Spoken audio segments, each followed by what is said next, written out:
Welcome to Reimagining Liberty, a show about the emancipatory and cosmopolitan case for radical social, political, and economic liberalism. I'm Aaron Ross Powell. Equality is central to the liberal project. Thomas Jefferson failed, dramatically and unforgivably, to live up to this ideal, but he stated it correctly when, in a letter, he wrote, "The mass of mankind has not been born with saddles on their backs, nor a favored few booted and spurred, ready to ride them legitimately." Liberalism views us as equals and demands the law treat us as such. The illiberal project, then, is the denial of this equality and the failure to notice inequalities, or to view the inequalities afflicting some as less worthy of concern than the inequalities afflicting others, is how nominal liberals can slide into illiberal politics without realizing it. My guest today has spent his career reminding liberals of their blind spots and calling for the principles of a liberal society to be applied consistently, leaving no marginalized groups marginalized. Jonathan Blanks is a writer and editor who has spent the bulk of his career focusing on constitutional law, civil liberties, due process, and criminal legal issues.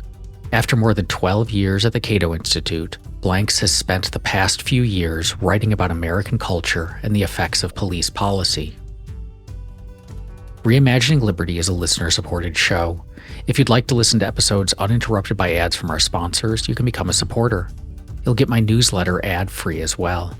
To learn more, head to www.reimaginingliberty.com. With that, let's turn to my conversation with Jonathan. This is probably a big question to start with, but what does it mean to say that all men are created equal? And then, if I can make it bigger, what does that tell us about how we should approach the liberal political project?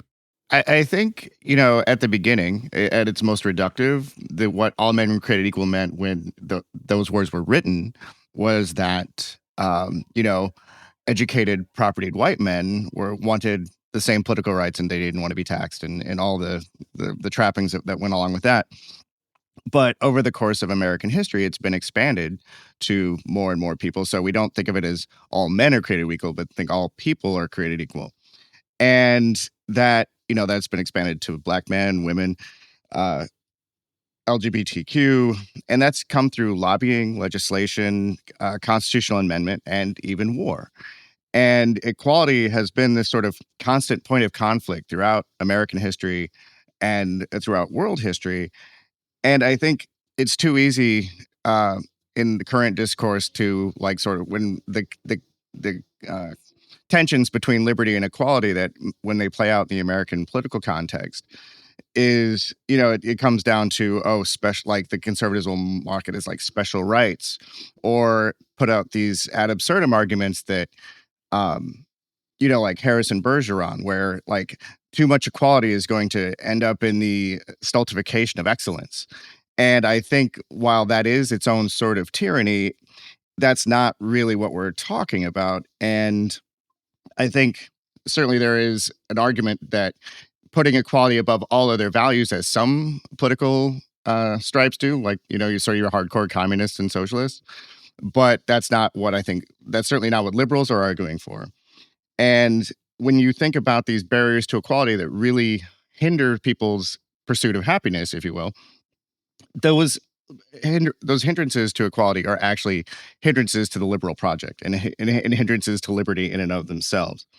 So ultimately, what equality means, what all men are created equal means, is still, I think, up for grabs. And that's part of, again, this is sort of the constant core, one of the core conflicts in our politics. And we haven't achieved it yet. And that's okay.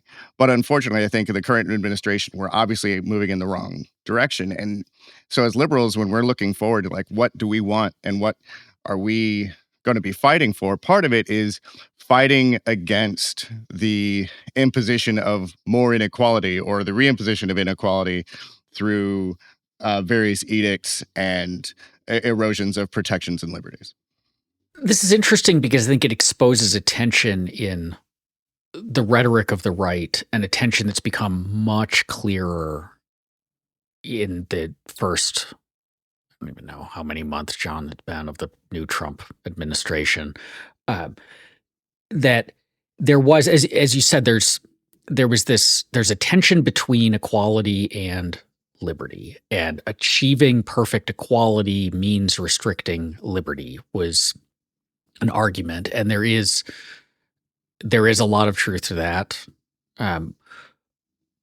But what that meant on the flip side is there was this argument, and this was an argument that's pretty common among libertarians, that essentially the way you achieve equality is maximizing liberty, right? Like, if we get that most of the inequalities that we would point to in society are in fact the result of state impositions on liberty, and if you got rid of those and you had a regime of perfect or maximized liberty, people would achieve something much closer to equality in a meaningful sense. And I also think that there is something to that argument. And it is true that a lot of racial inequalities we see today, you can trace back to state policies that then have downstream, whether that's obviously slavery, but even like redlining, right? But I think what we've seen is it turned out that to a great extent, that argument that maximizing liberty increases equality was right.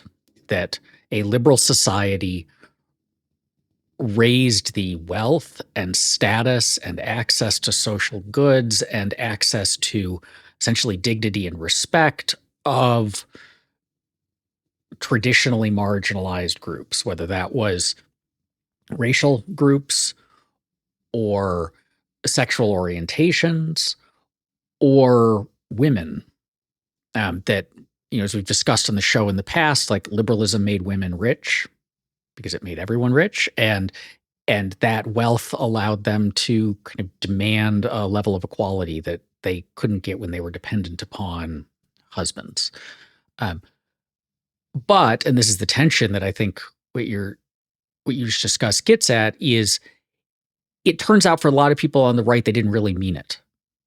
Like, that basically that argument of stop aiming at equality and instead aim at liberty was a way to just get people to stop aiming at equality and to get people to stop caring about equality. And the moment that liberty actually started creating equality, you have, this is the whole story of Trumpism, this extraordinary reactionary backlash of like, oh, we actually have to start trying to forcibly resegregate.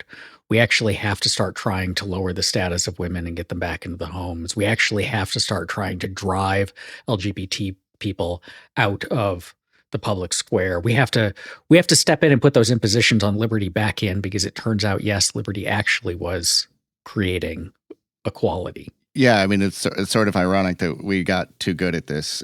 We got too good at spreading equality, and there's this backlash.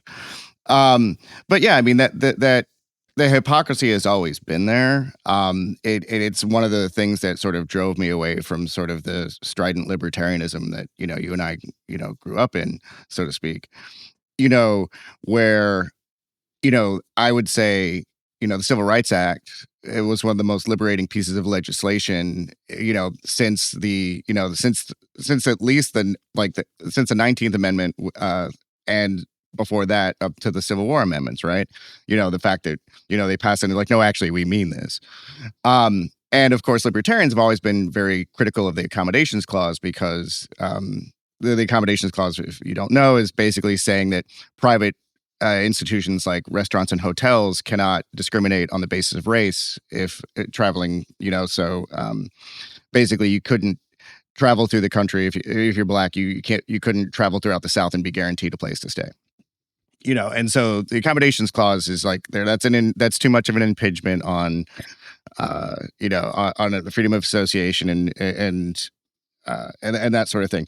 And people would argue this to me, and I'm talking high ups in major libertarian institutions. They're like, we're not going to fight it, but honestly, I would rather trade. I actually had one tell me, he's like, I would rather, if you could trade away the Civil Rights Act for no drug war, I would pull that in a minute. And I'm just absolutely baffled that someone got to the point that he did and still believes that sort of thing. But insofar as like the argument that they would make is, well, you can fight segregation through the markets. It's like you travel with your feet, you travel with your dollars, you take away from restaurants and hotels that that discriminate, and that it'll fix itself out.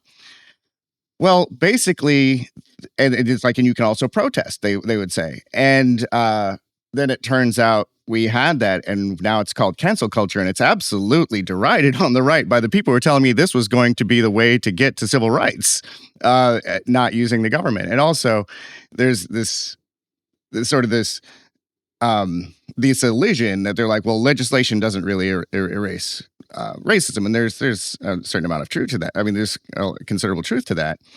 But when did we fix this problem exactly? Was it this?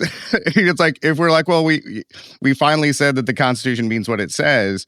How did we get there, right? And it is just sort of that missing that role that the government played in expanding liberty to so many Americans that it had been denied to for at least a century. So, what do we do about this in the current moment? Because we have now two major political groups. We have essentially the Trumpist coalition and the anti-Trumpist coalition.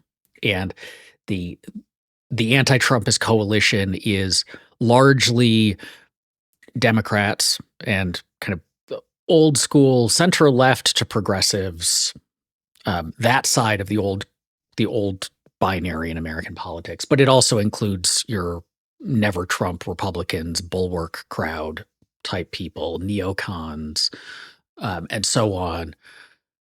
But by and large, those are people who that like old Democratic coalition are, as you and I both know from having worked in, kind of liberty movement for our careers, are skeptical of a lot of the freedom maximizing policies that I think we could argue are, many of them are the things that led to, the wealth and freedom that enabled the kind of equality that there is now this reactionary and statist backlash against. And then on the other hand, you have this Trumpist coalition, which is just, hostile to everything, because it's basically like a personality disorder as a political movement. It's not really much more than that, but they despise liberty and equality. And so how do we navigate that? Because we don't want to go back to that critique that we both agreed there's like a fair amount of truth to, that if you aim like, there's the kind of crude aim at equality that undermines liberty, which will then undermine equality, because both of us, you're well aware of, when you empower the state doesn't tend to work in the interests of the downtrodden. And that's a huge blind spot for my progressive friends. So what do we do about that? If we care about both liberty and equality, it seems like we're stuck between two coalitions that are, obviously one of them right now is significantly better than the other. The anti-Trump coalition, I would much rather have them in power than the Trump coalition. But I have plenty of disagreements with most of the people in that coalition. How do we navigate that?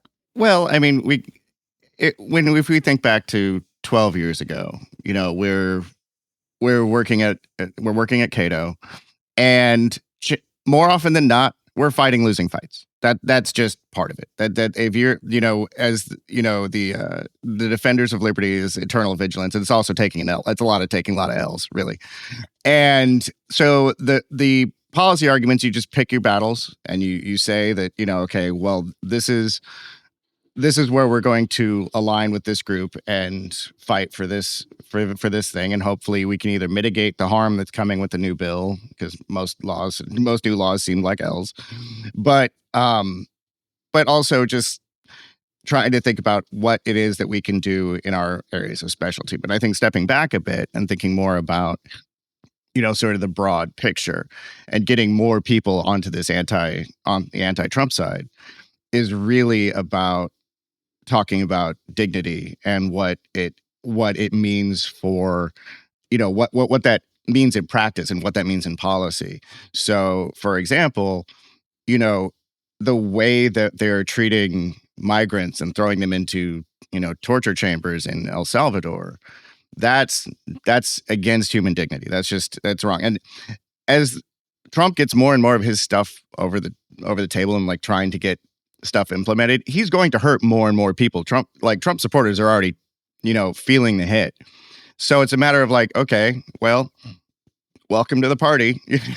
This is what we've been talking about, but you're not going to slam him for, being stupid or whatever. He's like, I mean, I do like the memes where it's just like, the woman playing the ukulele and, I didn't ever think the leopards would eat my face. It's a great song. But at the end of the day, we have to say, all right, well, this is what we were talking about. We believe in the dignity of the individual. That means, we don't use the government against our enemies. It means that everyone is equal before the law. And, it's hard to like sell people on an entire project, but if you can use hard examples to say, this is the cost of ignoring these protections. These are the costs of, unilateral executive action. And you wouldn't use those words if you're talking to like your uncle at the Thanksgiving table, but like insofar as like explaining, this is what we need to do to get back to where we were. What you believe in freedom, I believe in freedom. This is the path forward. It seems though that if we want to make that case, like I want to go back to the people who spoke in the language of liberty, but then, I mean, one way to characterize a lot of the work you have done over the years is essentially pointing out that, hey, if you actually care about the set of values you say you care about, you ought to like care about what's happening to these people, the way that these people are being oppressed. And something I've written about a fair amount is, the way that it's one thing to say you have a set of values, and it's one thing to be consistent when you apply them, but also in having a set of values and actually embodying them, it is noticing when those values obtain, like when situations call into question or call for the application of those values, and that the way that a lot of people in the libertarian movement, but this is the case in any kind of political ideology, one of the ways they can go wrong is not necessarily in like violating their values, in saying like, okay, I value liberty, but in this case I want to bring the hammer down on these people, which would just be like an inconsistent, you have tread upon your own values, but instead in just not noticing, in saying like, I care a lot about liberty, but I only really notice impositions on liberty when they're happening to these people, but when they're happening to those people over there, it just like doesn't even end up on my radar. Sorry, go ahead. No, I think so much of that it comes down to, and it touches on an issue that you and Janet Buffton talked about last year. I revisited that podcast before coming on.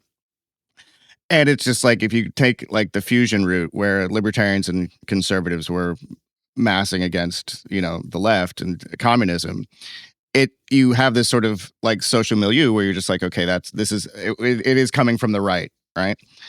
And from that point, it's a very, for whatever reason, it's a very white, very male space. And when you don't see the context in which all of these things operate, then of course you think it's fine. Let's take, for example, colorblindness as a policy. It's something that libertarians are really big on. And I think there's another tension here where I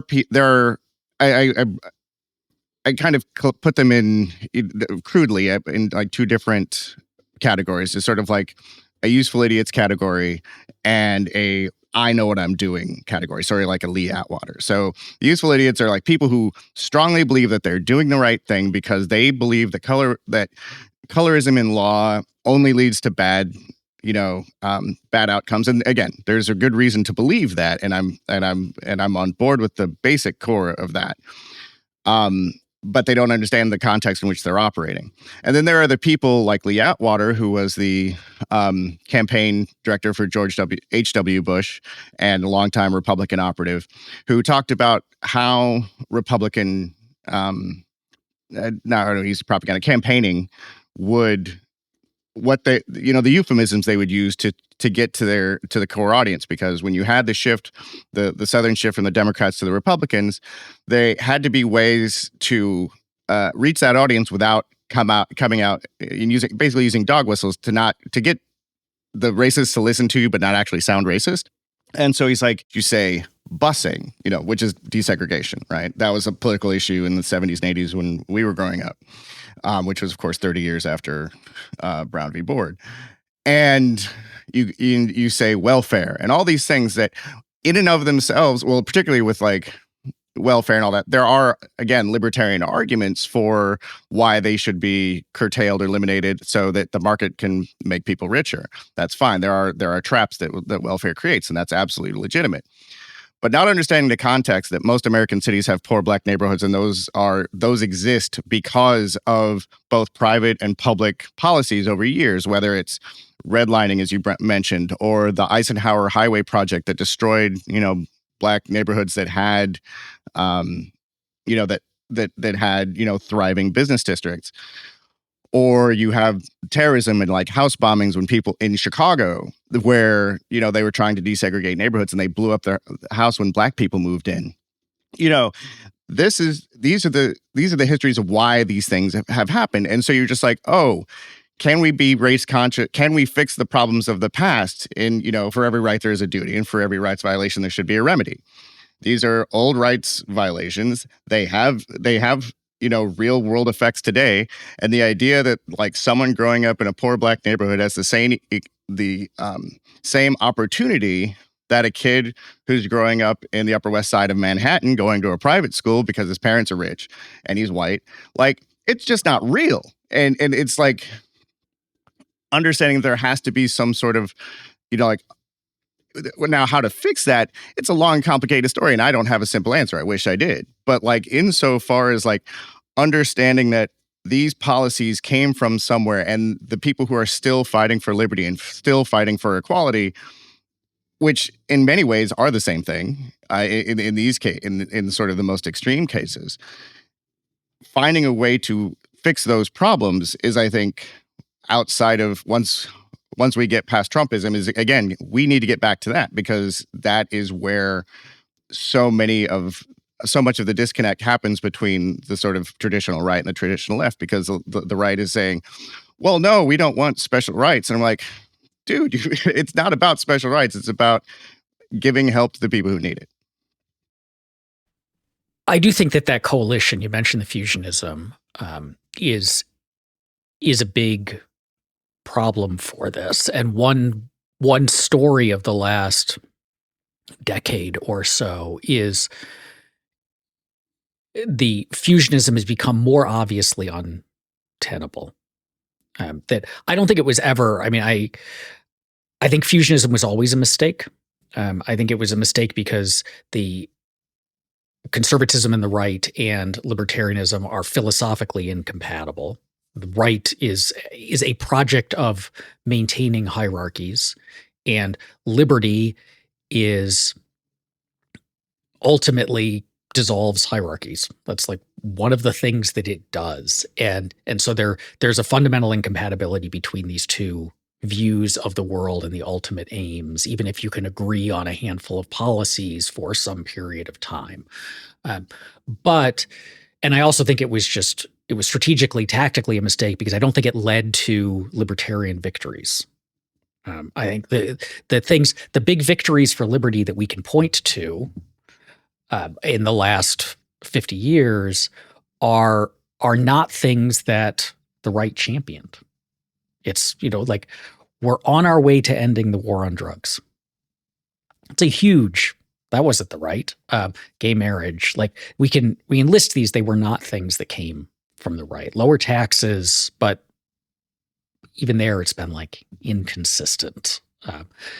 And so I think it was a mistake, but the last 10 years have made it obvious it's just entirely untenable, in part because the right-wing coalition just pivoted to basically blaming libertarians for everything that was wrong with the world. Like they tell this story that essentially America went wrong because libertarians somehow took over all the institutions, and it's not as we both know, having worked in these circles, we never felt like we were in control of any institutions. But I think one of the things this has exposed, and it's been interesting watching people kind of respond to it, is especially with the second Trump administration, for a lot of people on kind of the Trumpist right, masks really came off. And for a lot of like what I'll call like reactionary centrists, masks really came off. And it became very clear that it wasn't that like actually maybe that being really into race and IQ was a sign that like these people were just like legitimately racist. Or the some of this like the misogyny became very clear and much more out in the open, or the desire to be just America as a white nationalist country. Like they're like, nope, this is what we were all along. And I think there's been this real tension watching people like. One of the things I try to get across, like I don't think a lot of people understand about DC, is how small of a community like kind of elite DC circles are, and everybody knows everybody, and everybody's hanging out with everybody, and you're doing it in this kind of decontextualized, like everyone is just in the same business, is the sense, right? Like we're all in this business of policy, and you, John, might be aiming at like working for a different set of policies than I am, but we're in the business of policy in the same way that like if we both show up at like the same trade show and our companies are making similar products, we still go out and grab beers together and we're not like at each other's throats, even though we're competitors. Like that's the kind of sense. It's business. And we're all in a small community in the same business. But in fact, policy is about directing the state to apply force to people's decisions, right? Like it's a very heavy thing. And when you're aiming at something fundamentally different, it's about a difference of values. It's about a difference of like who you think the state should put a boot on and who don't think it should be put a boot on. And that's really, I think, torn at that conceit that we're all just kind of like in the same business, because now you have like, no, the MAGA Trumpist right is really aimed at a fundamentally different world than like you or I want. And it is a world that both of us, I think, agree is basically down to its core immoral. It's not something, there's no value in the world that they want.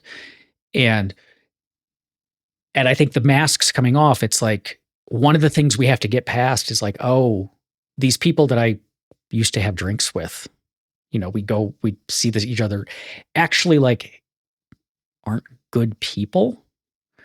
And I shouldn't be friendly and palling around with them and expressing being racist, being misogynistic, wanting to drive LGBT people out of public life. Like these are not questions of policy differences. These are questions of value differences. And I think that got papered over for a long time, but it really can't be papered over anymore. And to me, that's the big thing that has to be like getting back to really pushing liberty, which I think is the most valuable political project, requires getting back to saying, no, this is like, we start with values. This is about values from day one.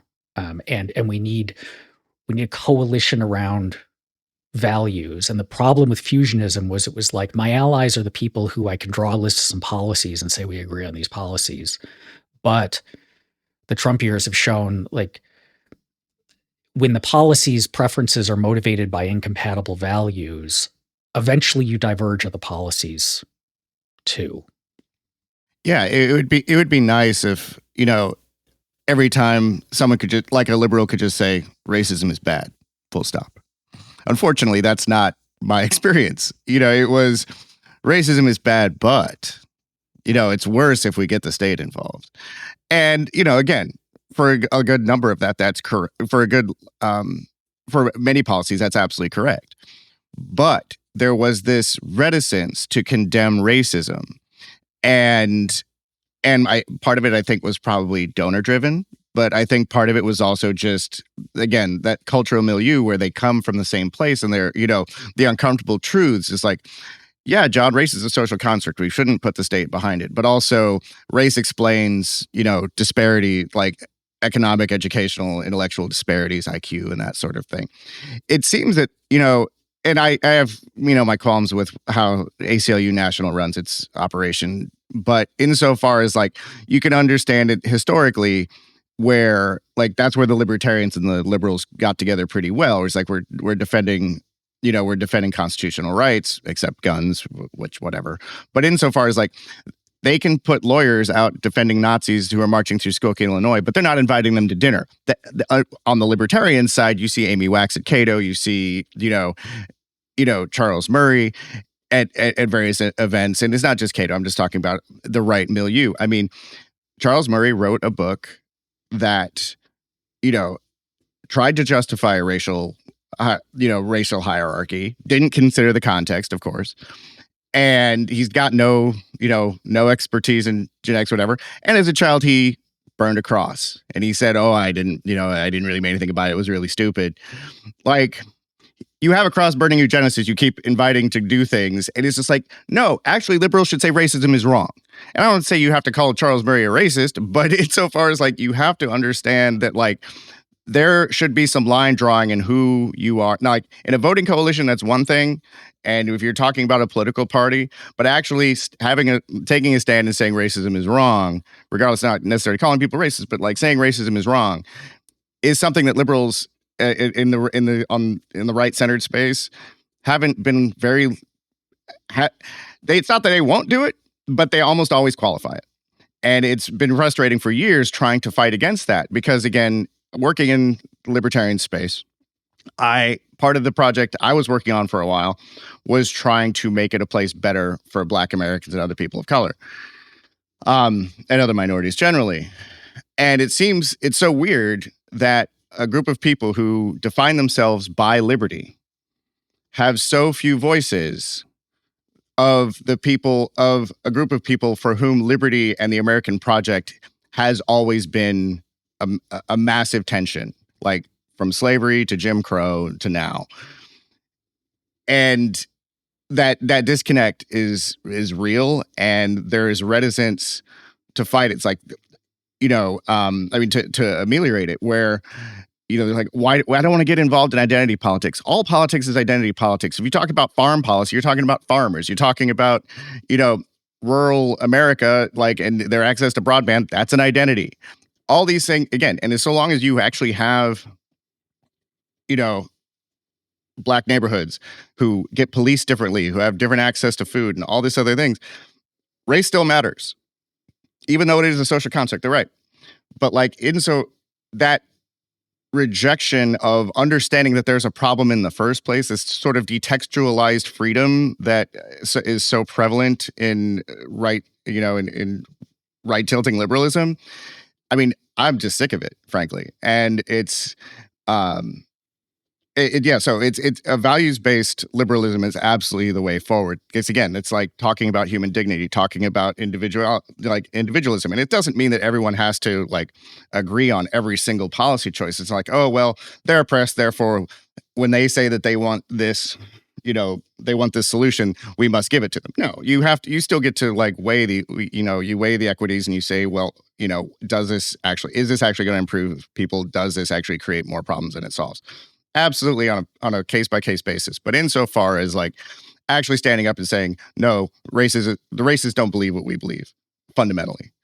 And that's, I think, a massive problem with Trump. Whereas like here you have clearly, how many people still defend? It's like, well, you can't really say that's racist. I mean, come on, y'all. It's like you're revoking, legal status for all the people, so many people from, Hispanic and Arab countries, but like, oh, we can bring in the Afrikaners. Like it's just ridiculous. And it's so frustrating that, so many people of libertarian and liberal ilk have, picked and chosen what values, when to apply their personal values and when not to. And when it comes down to race, it almost always falls down on the traditional status quo. It does feel like, though, there's an opportunity here in the current moment. So let's bracket the discussion of whether American democracy and liberal institutions survive the current moment. And let's just say that, Trump fails in his clear quest to consolidate an authoritarian regime. And I'm still pretty hopeful he's going to fail at that, although he's going to destroy a whole hell of a lot of stuff along the way and make America a poorer and worse place. But let's assume that Trumpism and the MAGA movement get pretty thoroughly kicked to the curb in 2028, and that Trumpism kind of, to some extent, dies with Trump, which I think is also fairly likely, given that it seems to be primarily a personality cult, and none of his kind of idiot sons seem capable of inheriting that mantle. And we're in this period of rebuilding because we just can't, after this, we can't go back to like where we were. Like, institutions will have to be rebuilt. American culture and society will have to be rebuilt to a great extent. I think one thing that this moment, this masks off moment, has shown people is how genuinely ugly all of this stuff really is when it is unchained, when it doesn't have guardrails, when it has the power to do what it wants. And I think this is why we're seeing the far right support collapsing in other countries around the world, is they're looking at the US and being like, oh, this is actually really bad when these guys get power. And it's shattering too some of the, like, both know, like in a lot of DC circles and kind of centrist circles, there's this like, oh, those, I may not agree with everything these like right-wing, these alt-right guys or whatever, but they're like edgy. Like, it's kind of cool and exciting and titillating what they're saying because it bucks the status quo and is contrarian and all that.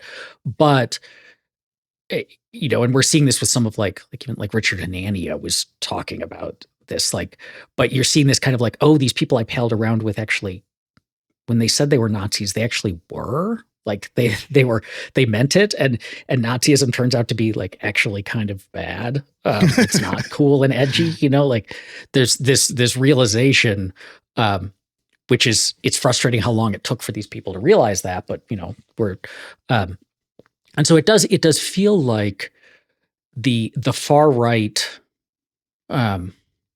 is getting its moment, but it's not going to win the conversation for like the future, because people are seeing the ugliness. They're seeing how destructive it is. They're seeing it's not good for the economy. It's not good for business. The Wall Street Journal editorial page is turned against Trump. Who could have done this? It's just awful and wretched, and so that feels like, for the kind of values liberalism, that opens up a real opportunity. And it feels like those of us who lead with the values, this is my experience talking with people who are, I was always told, like, progressives and lefties won't listen to a libertarian. Like, there's no point in even kind of, but I've had a lot of success talking with progressives and lefties. But you start with like the values, and you get them like, oh, this is a person who, they get them think like, this is a person who has good values. And if they have good values, then I'll listen to them. And I think that's true for all of us. Like, you start with like, is this a good person or not? Is this person motivated by good views or wrong views? And then I may disagree with their policies, but like, I'll listen to them about those policies because it's like, they're in good faith as opposed to in bad faith. And I think the real kind of shocking ugliness of the current moment has, I guess, a lot of people more receptive to the values conversation, because it's become so clear that politics really is about values in this moment. The policy conversations are still really important, but they're not as central. Like, it's not, Stephen Miller is not doing what he's doing to immigrants because he actually thinks that like immigrants are something of a drag on the economy. He's doing what he's doing because he wants a white society, and he hates people who are different, and those are values questions. Those aren't policy questions. So I guess that's my like hopeful is maybe we can kind of be part of these conversations in a way that it was harder before in kind of a fusionist days, or um, before it was so obvious what the far right really represents. Yeah, I think it is a great opportunity, and I've had good experience with this. So in the early days before criminal justice became like sort of the issue in DC for a while, um, I started going into these spaces, and they were like, "Where are you?" I was like, "Oh, welcome. Where are you from?" And I say the Cato Institute. They're like, "Oh." And so I was definitely treated with a bit of a cold shoulder because I was right coded and going into these pretty left heavy spaces.